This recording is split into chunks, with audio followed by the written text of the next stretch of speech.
MPA کے خلاف بھی تھا، اس میں بڑی اہم پیش رفت سامنے آئی ہے ناظم جوکھیو کیس میں۔ ناظم جوکھیو کے قتل کیس میں اور اغوا کیس میں ترمیمی جو فرد جرم ہے وہ عائد کر دی گئی ہے۔ جام اویس اور ان کے 3 معاوضوں کے خلاف ترمیمی جو ترمیم شدہ فرد جرم ہے وہ عائد کی گئی ہے۔ صوبائی اسمبلی کے جو ممبر ہیں، رکن صوبائی اسمبلی جام اویس اور ان کے 6 معاوضوں سمیت فارم ہاؤس پر نومبر 2021 میں 26 سالہ ناظم جوکھیو پر تشدد اور شواہد چھپانے کی فرد جرم پہلے ہی عائد ہو چکی ہے، اور اب یہ اگلی فرد جرم تھی جو شواہد چھپانے اور جو قتل کرنے کی فرد جرم پہلے عائد ہو چکی ہے، اب اغوا کی بھی فرد جرم عائد کی گئی ہے۔ اس میں ایڈیشنل ڈسٹرکٹ اینڈ سیشن جج ملیر فراز احمد چانڈیو صاحب نے محمد سومر سالار دودہ خان، اس کے علاوہ نیاز سالار پر ناظم جوکھیو کو قتل سے قبل اغوا کی فرد جرم بھی عائد کر دی ہے۔ یہ اغوا کی جو فرد جرم ہے یہ بہت اہم ایک ان کے خلاف کارروائی ہوئی ہے۔ جب اغوا کی فرد جرم لگ جائے اور اغوا کا کسی کے اوپر ایلیگیشن لگ جائے تو یہ اینٹی ٹیررزم کا قانون بن جاتا ہے، اور اینٹی ٹیررزم پھر اس کو ڈیل کرتی ہے جب کوئی کسی کو اغوا کرتا ہے۔ اب اغوا کے بعد قتل اور تشدد، یہ ساری دفعات کے تحت مقدمہ درج ہوا تھا، اور اس میں ایک اہم جو ڈیولپمنٹ سامنے آئی تھی وہ یہ تھی کہ عدالت میں ان کی راضی نامہ بھی جمع کروا دیا گیا تھا، اور عدالت کے سامنے یہ موقف رکھا گیا تھا کہ ان کا کوئی راضی نامہ بھی ہو گیا ہے، تو اس میں عدالت نے اس کو پینڈنگ رکھا تھا راضی نامہ کو، اور عدالت نے فرد جرم عائد کر دی تھی، اور فرد جرم عائد کرنے کے بعد جو مزید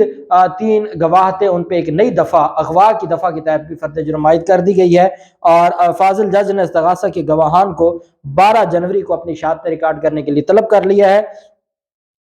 2 روز قبل ریاستی پروسیکیوٹر نے ایک درخواست دائر کی تھی جس میں عدالت سے یہ استدعا کی گئی تھی کہ جام اویس کے 3 معاوضوں پر تعزیرات پاکستان کی دفعہ 365 کے تحت مقتول کو وحشیانہ قتل سے قبل اغوا کرنے کی جو فرد جرم عائد ہونی چاہیے جو پہلے مس ہو گئی ہے۔ پروسیکیوٹر کو کہنا تھا کہ عدالت نے 10 دسمبر کو ناظم جوکھیو قتل کے الزام میں جام اویس کے ساتھ ساتھ جو باقی ملزمان ہیں ان پر فرد جرم عائد کی تھی، لیکن جو اغوا کی دفعات تھیں اس کے تحت فرد جرم عائد نہیں کی گئی تھی، اس وجہ سے اغوا کے تحت بھی جو دفعات ہیں وہ فرد جرم عائد کر کے تو کارروائی آگے بڑھائی جائے، تو اب ان پر فرد جرم عائد کر کے عدالت نے ترمیمی فرد جرم عائد کر کے 12 جنوری کے لیے گواہان کو طلب کر لیا ہے، اور اس میں سمجھتا ہوں کہ یہ عدالت کی جانب سے ایک اچھی کارروائی ہے، بجائے اس کے کہ عدالت ان کو ریلیف دیتی اور عدالت ان کی جو صلح نامہ ہے، جو زبردستی صلح ہے، صرف 30 لاکھ روپے میں یہ دیت کا یہ پیسے دے کے اپنی جان چھڑوانا چاہتے تھے، لیکن عدالت کی جانب سے ان کو جو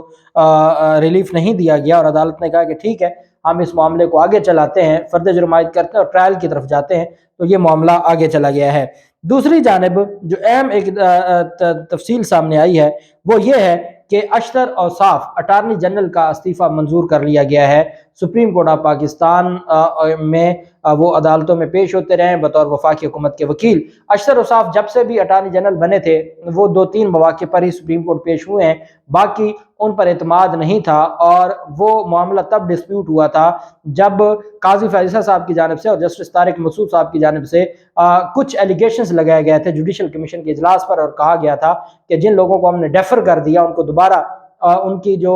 نومینیشن ہے اس کو ملتوی کیسے رکھا جا سکتا ہے، جس میں ایک جج صاحب لاہور ہائی کورٹ کے بھی تھے، جسٹس شاہد وحید صاحب۔ پھر جو چیف جسٹس تھے عمر عطا بندیال صاحب، انہوں نے ایک آڈیو جاری کر دی تھی بطور چیئرمین جوڈیشل کمیشن، انہوں نے آڈیو جاری کر دی، اس آڈیو میں اشتر اوصاف کہہ رہے ہیں کہ ان کو ابھی ہم پینڈنگ رہنے دیتے ہیں اور اس کو اگلے اجلاس میں دیکھ لیں گے۔ اب چونکہ اشتر اوصاف کی ایک آ گئی تھی، اشتر اوصاف کی جانب سے ایک ثبوت آ گیا تھا کہ وہ بھی اس بات کو میں راضی تھے کہ ابھی ہم اس کو پینڈنگ رہنے دیتے ہیں، اس کو بنیاد بنا کے پھر وفاقی حکومت نے اور جو یہ سارا ایک پورا ایک گینگ ہے انہوں نے اشتر اوصاف کے خلاف ایک کمپین چلائی، اور اشتر اوصاف کو مجبوراً استعفیٰ دینا پڑا۔ عمران خان نے جو نیب ترمیم کے خلاف درخواست دائر کی تھی اس میں بھی انہوں نے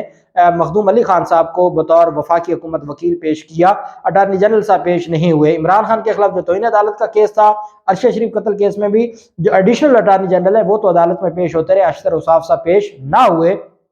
اب ان کا استعفیٰ منظور کر لیا گیا ہے، اور صدر پاکستان کی جانب سے یہ استعفیٰ منظور کیا گیا ہے، اور ان کی جگہ پہ جن کو بنایا گیا ہے اٹارنی جنرل اور منظوری دی گئی ہے وہ ہے منصور عثمان آوان۔ منصور عثمان اوان ایڈوکیٹ صاحب، یہ وہ وکیل ہیں جو سانے ماڈل ٹاؤن میں، جن کے بارے میں آپ کو بتاتا رہا ہوں کہ انہوں نے آرگومنٹس کیے ہیں۔ اس سے پہلے وہ حمزہ شہباز کے کیسز میں سپریم کورٹ تک بھی پیش ہوئے، اور اب وہ سانے ماڈل ٹاؤن میں ملزمان کے درخواست گزاروں کی جانب سے وکیل تھے۔ ان کو، یہ لاہور سے ہیں، اور ان کو ڈاکٹر سید توقیر حسین شاہ جو کہ ہیں پرنسپل سیکرٹری ہیں، ان کو